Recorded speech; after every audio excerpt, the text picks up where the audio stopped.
ஸ்ரீ குருப்யோ நமஹ.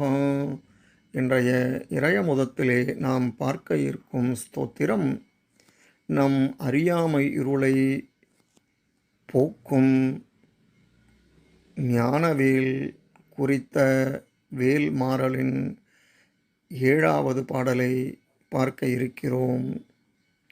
வாருங்கள். ஓம் வேலும் மயிலும் சேவலும் துணை. ஓம் வேலும் மயிலும் சேவலும் துணை. திருத்தணியில் உதித்தருளும் ஒருத்தன்மலை விருத்தமென உளத்தில் உரை கருத்தன்மையில் நடத்து குகன் வேலே. சுடற்பருதி ஒளிப்ப நில ஒழுக்குமதி ஒளிப்ப அலை அடக்குதழல் ஒளிப்ப ஒளிர் ஒளிப்பிரபை வீசும். சுடற்பருதி ஒளிப்ப நில ஒழுக்குமதி ஒளிப்ப அலை அடக்குதழல் ஒளிப்ப ஒளிர் ஒளிப்பிரபை வீசும். சுடற்பருதி ஒளிப்ப நில ஒழுக்குமதி ஒளிப்ப அலை அடக்குதழல் ஒளிப்ப ஒளிர் ஒளிப்பிரபை வீசும்.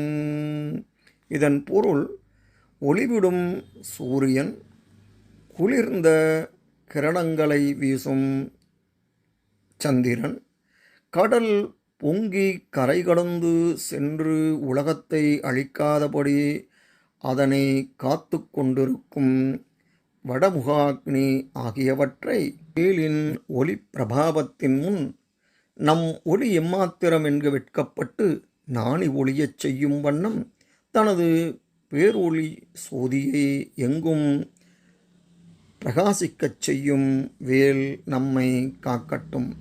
வடமுகாக்னி 5 தழல்களையும் மிஞ்சுவதாக கூறுவர்.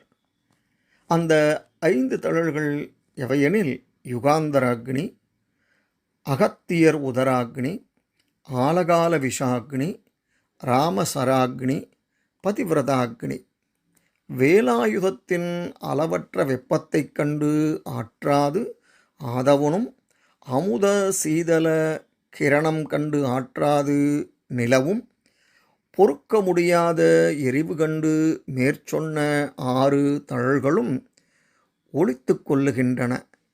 இம்மூன்றினையும் காய்ந்து குளிர்ந்து திருப்போரூர் சன்னதி திருமுறையிலே எரிக்கும் வேல் என்பதை குறிப்பிட ஒளிர் ஒளி பிறபை என்கிறார்.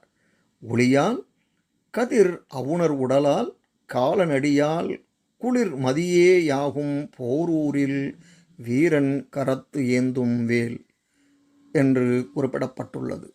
அப்பேற்பட்ட அந்த வேல் நம் அனைவரையும் காக்கட்டும். இதன் தொடர்ச்சியை அடுத்த பதிவிலே பார்ப்போம். நன்றி, வணக்கம்.